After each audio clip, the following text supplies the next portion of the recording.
Hello friends, എല്ലാവർക്കും അർച്ചന ചേച്ചി LLB സീരിയലിൻ്റെ ലേറ്റസ്റ്റ് എപ്പിസോഡ് റിവ്യൂയിലേക്ക് സ്വാഗതം. അങ്ങനെ അർച്ചനയും ചിന്നുവും ജെക്കെയും തമ്മിൽ ഒരു റിസോർട്ടിൽ വെച്ച് കൂടിക്കാഴ്ച നടത്തുകയാണ്. ജെക്കെയാണ് അവിടെ വരുന്ന ഗസ്റ്റ് എന്നറിഞ്ഞ് ചിന്നു അർച്ചനയോട് ദേഷ്യപ്പെടുകയാണ്. ജെക്കെയാണെങ്കിൽ വളരെ സ്നേഹത്തോടെ ചിന്നുവിനോട് സംസാരിക്കുന്നുണ്ട്. മോള് 2 ദിവസമായി ഡൗട്ടാണെന്ന് മോളുടെ അമ്മ പറഞ്ഞു. അതുകൊണ്ട് ആ പിണക്കൊക്കെ അങ്ങോട്ട് മാറ്റാമെന്ന് വിചാരിച്ചു. അതിനാണ് ഇന്നിങ്ങനെ ഒരു കൂടിക്കാഴ്ച നടത്തിയത്. നാളെ കാർത്തികയല്ലേ, അന്നത്തെ ദിവസം നമുക്ക് എല്ലാവർക്കും കൂടി ഒന്നിച്ചു കൂടാം. അന്നത്തെ ദിവസം ഒരു സ്പെഷ്യൽ ആക്കാം. ഇതിനുവേണ്ടി ഞാൻ ചെറിയൊരു ഗിഫ്റ്റ് കൊണ്ടുവന്നതാണ്. കുറച്ച് സ്വീറ്റ്സ് ആണ്. മോൾ ഇത് വാങ്ങണമെന്ന് പറഞ്ഞ് ചിന്നുവിന് കൊടുക്കുകയാണ്. എന്നാൽ ചിന്നു അത് വാങ്ങാതെ അർച്ചനയോടും ജെക്കെയോടും ദേഷ്യപ്പെടുകയാണ്. അത് കണ്ട് ജെക്കെക്ക് ഒരുപാട് സങ്കടാവുന്നുണ്ട്. ചിന്നു അർച്ചനയോട് പറയുന്നുണ്ട്, ഞാൻ അമ്മയോട് ചോദിച്ചതല്ലേ, എങ്ങോട്ടാണ്, ആരെ കാണാനാണ് പോകുന്നതെന്ന് ചോദിച്ചതല്ലേ, അപ്പോഴൊന്നും പറഞ്ഞില്ല. ഇത് വേണ്ടായിരുന്നു, എന്നോട് ഇങ്ങനെ ചെയ്യേണ്ടായിരുന്നു അമ്മ എന്ന് പറഞ്ഞ് എനിക്കിവിടെ നിൽക്കാൻ താല്പര്യമില്ല, ഞാൻ പോവുകയാണെന്ന് പറഞ്ഞ് ദേഷ്യപ്പെട്ടുകൊണ്ട് ചിന്നു അവിടെ നിന്നും പോവുകയാണ്. ഒരു ഓട്ടോയിൽ കയറി ചിന്നു അങ്ങനെ പോകുന്നുണ്ട്. അർച്ചനയാണെങ്കിൽ ചിന്നുവിൻ്റെ ബിഹേവിയർ കണ്ട് ജെക്കെയോട് സോറി ചോദിക്കുകയാണ്. ക്ഷമിക്കണം ജെക്കെ, അവളിൽ നിന്ന് ഇങ്ങനൊരു പെരുമാറ്റം ഉണ്ടാവുമെന്ന് ഞാൻ ഒരിക്കലും കരുതിയില്ല, റിയലി സോറി എന്ന് പറഞ്ഞ് അർച്ചനയും അവിടെ നിന്ന് പോവുകയാണ്. അർച്ചന പോവാൻ നേരം ചിന്നു ആണെങ്കിൽ വേഗം തന്നെ ഓട്ടോയിൽ കയറി പോവുകയാണ്. അർച്ചനയ്ക്കാണെങ്കിൽ അത് കണ്ട് ആകെ സങ്കടാവുന്നുണ്ട്. പിന്നീട് ചിന്നുവും അർച്ചനയും വീട്ടിലെത്തുന്നുണ്ട്. ചിന്നുവിൻ്റെ പെരുമാറ്റം കണ്ട് അർച്ചന ചിന്നുവിനോട് വീട്ടിലെത്തിയിട്ടും ചൂടാവുകയാണ്. എന്തിനാണ് അങ്ങനെയെല്ലാം ചെയ്തത്, ഗിഫ്റ്റിന്റെ പ്രശ്നമല്ലേ, ഗിഫ്റ്റ് അയച്ചത് ജെക്കെ അല്ലെന്ന് ഞാൻ നിന്നോട് പറഞ്ഞതല്ലേ, എന്നിട്ട് നിനക്ക് എന്താണ് വിശ്വാസമാവാത്തത് എന്നൊക്കെ അർച്ചന അങ്ങനെ ചിന്നുവിനോട് ദേഷ്യപ്പെടുന്നുണ്ടെങ്കിലും ചിന്നു ആണെങ്കിൽ അതൊന്നും ഉൾക്കൊള്ളുന്നില്ല. വീണ്ടും വീണ്ടും അർച്ചനയോട് തട്ടിക്കേറിയാണ്. എനിക്ക് അമ്മയോടൊന്നും സംസാരിക്കാനില്ലെന്ന് പറഞ്ഞ് ചിന്നു അങ്ങനെ മുറിയിൽ നിന്ന് ഇറങ്ങി പോവുകയാണ്. ഇതെല്ലാം കേട്ട് നിൽക്കുന്ന മഞ്ജു അപ്പം തന്നെ പുറത്തു പോയി ഫോൺ എടുത്ത് ചന്ദ്രയെ വിളിച്ചറിയിക്കുകയാണ്.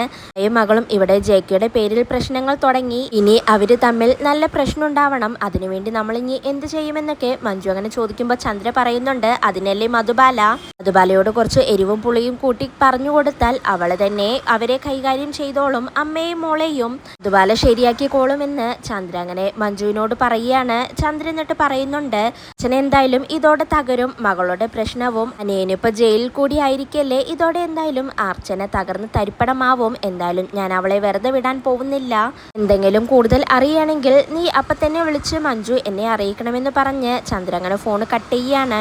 പിന്നീട് രാത്രിയിൽ അർച്ചന അങ്ങനെ ബെഡ് വിരിക്കുകയാണ്. അപ്പോഴാണ് അങ്ങോട്ടേക്ക് ചിന്നു വരുന്നത്. അർച്ചന എന്നിട്ട് ചിന്നുവിനോട് പരിഭവമൊന്നും കാണിക്കാതെ പറയുന്നുണ്ട്, നാളെ കാർത്തിക ദീപമല്ലേ, അമ്പലത്തിൽ പോകണം, വിശേഷാൽ പൂജകളുണ്ട്, വൈകുന്നേരം ദീപം കൊളുത്താനും പോവണം, രാവിലെ നേരത്തെ അമ്പലത്തിൽ തൊഴാൻ പോവണം, നീ രാവിലെ നേരത്തെ തന്നെ എഴുന്നേൽക്കണം, ഞാൻ വിളിക്കണോ നിന്നെ എന്ന് ചോദിക്കുമ്പോൾ ചിന്നു പറയുന്നുണ്ട്, വേണ്ട, അമ്മയാവുമ്പോൾ ഞാൻ തന്നെ എഴുന്നേറ്റോളാം എന്ന് പറഞ്ഞ് ചിന്നു ഒന്നും പറയാതെ അങ്ങനെ ദേഷ്യപ്പെട്ട് വീണ്ടും കിടക്കുകയാണ്. പിറ്റേ ദിവസം രാവിലെ ഉറക്കം എഴുന്നേറ്റ് അർച്ചന ചിന്നുവിനെ നോക്കുന്ന സമയത്ത് ചിന്നുവിനെ മുറിയിൽ കാണുന്നില്ല. പുറത്തേക്ക് വരുന്ന അർച്ചന രമ്യയെയും മുകുന്ദനെയും അമ്പലത്തിൽ പോയി വരുന്നത് കാണുകയാണ്. അവരോട് ചിന്നു കൂടെ വന്നില്ലേ എന്ന് ചോദിക്കുമ്പോൾ മുകുന്ദനും രമ്യയും പറയുന്നുണ്ട്, ചിന്നു ഞങ്ങളുടെ കൂടെ വന്നില്ല ചേച്ചി എന്ന്. അർച്ചന അപ്പൊ പറയുന്നുണ്ട്, പിന്നെ അവളത് എവിടെ പോയി, പോകുന്നതൊന്ന് പറഞ്ഞിട്ട് പോയിക്കൂടെ എന്നെല്ലാം അങ്ങനെ പറയുന്നുണ്ട്. അങ്ങനെ അവര് പറയുന്നുണ്ട്, ഞങ്ങൾ ദേവിയുടെ അമ്പലത്തിലേക്കാണ് പോയത്, ചിന്നു ചിലപ്പോൾ ശിവകോവിലായിരിക്കും പോയത് എന്നങ്ങനെ രമ്യ പറയുന്നുണ്ട്. അതിനുശേഷം രാവിലെ വിജയശങ്കർ അങ്ങനെ പത്രം വായിച്ചുകൊണ്ടിരിക്കുമ്പോൾ ചിന്നു വിജയശങ്കറിന്റെ ഫോണിലേക്ക് വിളിക്കുകയാണ്. അച്ഛനൊന്ന് ഉമ്മറത്തേക്ക് വന്നേ, ഞാനിതാ ചന്ദ്രകാന്തത്തിൽ എത്തിയിട്ടുണ്ടെന്ന് പറയാണ്. വിജയശങ്കർ അങ്ങനെ ഉമ്മറത്ത് പോയി ചിന്നുവിനെ നോക്കുകയാണ്. ചന്ദ്രകാന്തത്തിൽ അങ്ങനെ ചിന്നുവിനെ കാണുന്നതും വിജയശങ്കറിന് ഒരുപാട് സന്തോഷമാവുന്നുണ്ട്. പിന്നീട് ചിന്നുവിനെ വിളിച്ച് അകത്തേക്ക് പോവുകയാണ്. അപ്പോഴേക്കും അങ്ങോട്ടേക്ക് ആര്യയും വിമലയും വരുന്നുണ്ട്. അവർക്കും ഒരുപാട് സന്തോഷമാവുന്നുണ്ട്. അതിനുശേഷം വിജയശങ്കർ ചിന്നുവിനോട് ചോദിക്കുന്നുണ്ട്, മോളെ നീ അമ്മയോട് പറയാതെയാണോ അങ്ങോട്ടേക്ക് വന്നത് എന്നൊക്കെ ചോദിക്കുമ്പോൾ ചിന്നു പറയുന്നുണ്ട്, അതെ, പക്ഷേ പ്രശ്നമൊന്നുമില്ല എന്ന് പറയാണ്. അതിനുശേഷം ചന്ദ്രയാണെങ്കിൽ ചിന്നു വരുന്നത് കണ്ടിട്ടുണ്ട്. അതുകൊണ്ട് തന്നെ താഴേക്ക് വരാതെ ചിന്നുവിനോടുള്ള ദേഷ്യത്തിൽ മേലെ തന്നെ നിൽക്കുകയാണ്. അപ്പോഴേക്കും അങ്ങോട്ടേക്ക് ആര്യ പോയി ചന്ദ്രയോട് പറയുന്നുണ്ട്, ചിന്നു വന്നിട്ടുണ്ടെന്ന്. എന്നാൽ ചന്ദ്രയ്ക്ക് അതൊട്ടും ഇഷ്ടാവുന്നില്ല. അവളെ എന്തിനാണ് ഇങ്ങോട്ടേക്ക് വന്നതെന്നെല്ലാം ആ ചന്ദ്ര അങ്ങനെ ചോദിക്കുകയാണ്. ആര്യ അപ്പൊ പറയുന്നുണ്ട്, ചിന്നു ചേച്ചിക്ക് ഇവിടേക്ക് വരാൻ എപ്പോൾ വേണമെങ്കിലും വരാം, അതിനുള്ള അവകാശമുണ്ട്, അത് ആർക്കും തടയാനാവില്ല. ചിന്നു ചേച്ചി ഇവിടെ 2 ദിവസം താമസിക്കാനായി വന്നതായിരിക്കും, അമ്മ അതില്ലാതാക്കരുത്, അങ്ങനെ എന്തെങ്കിലും ചെയ്താൽ ഞാൻ പിന്നെ ഈ വീട്ടിലുണ്ടാവില്ല, ഞാൻ ഇറങ്ങിപ്പോവുമെന്ന് ചന്ദ്രയെ ഭീഷണിപ്പെടുത്തിക്കൊണ്ട് ആര്യ ചന്ദ്രയും വിളിച്ചുകൊണ്ട് താഴേക്ക് പോവുകയാണ്. ചിന്നു ആണെങ്കിൽ ചായ കുടിച്ചുകൊണ്ടിരിക്കുകയാണ്. അപ്പോഴാണ് ചന്ദ്രയും ആര്യയും അങ്ങോട്ടേക്ക് വരുന്നത്. വിമലയും അവിടെ തന്നെയുണ്ട്, വിജയശങ്കറും വരുന്നുണ്ട്. പിന്നീട് ചന്ദ്രയാണെങ്കിൽ ആര്യയുടെ ഭീഷണിക്ക് മുന്നിൽ ചിന്നുവിനോട് നല്ല സ്വഭാവത്തിൽ സംസാരിക്കുകയാണ്. അത് കേട്ട് ചിന്നുവിനെല്ലാം സംശയമാവുന്നുണ്ട്. ചിന്നുവിനെ കാണാത്ത പരിഭ്രമത്തിൽ അമ്പാട്ട് വീട്ടിലെ എല്ലാവരും തന്നെ ചിന്നു എവിടെ പോയി എന്നറിയാതെ അങ്ങനെ നിൽക്കുകയാണ്. അർച്ചന അപ്പം തന്നെ ഫോൺ എടുത്ത് ചിന്നുവിന്റെ ഫോണിലേക്ക് വിളിക്കുന്നുണ്ടെങ്കിലും ചിന്നു വാഷ്റൂമിലായതിനാൽ ഫോൺ എടുക്കാൻ പറ്റുന്നില്ല. പിന്നീട് മുകുന്ദൻ ചിന്നുവിന്റെ ഫോണിലേക്ക് വിളിക്കുകയാണ്. അപ്പോഴേക്കും വാഷ്റൂമിൽ നിന്ന് ചിന്നു വന്ന് ഫോൺ എടുക്കുന്നുണ്ട്.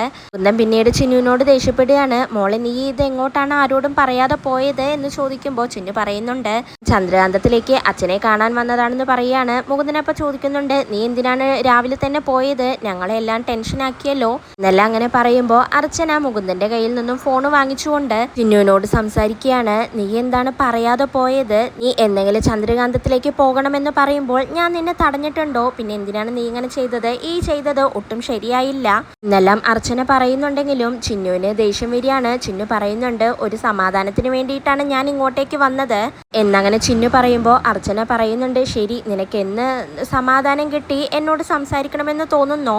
നീ എന്നെ വിളിച്ചാൽ മതി എന്ന് പറഞ്ഞ് അർച്ചന അങ്ങനെ ഫോൺ കട്ട് ചെയ്യുകയാണ്. മുകുന്ദൻ എന്നിട്ട് അർച്ചനയോട് പറയുന്നുണ്ട്, ചേച്ചി ഇപ്പൊ തന്നെ പോയി ചിന്നുവിനെ ചന്ദ്രകാന്തത്തിൽ നിന്ന് വിളിച്ചിട്ട് വരാമെന്ന് പറയുമ്പോൾ അർച്ചന പറയുന്നുണ്ട്, വേണ്ട, ചിലപ്പോൾ നിന്റെ കൂടെ വന്നില്ലെങ്കിലോ എന്ന് പറയുകയാണ്. അർച്ചന അങ്ങനെ സങ്കടപ്പെട്ടുകൊണ്ട് അങ്ങനെ നിൽക്കുകയാണ്. ഇതോടെയാണ് ഇന്നത്തെ എപ്പിസോഡ് അവസാനിക്കുന്നത്.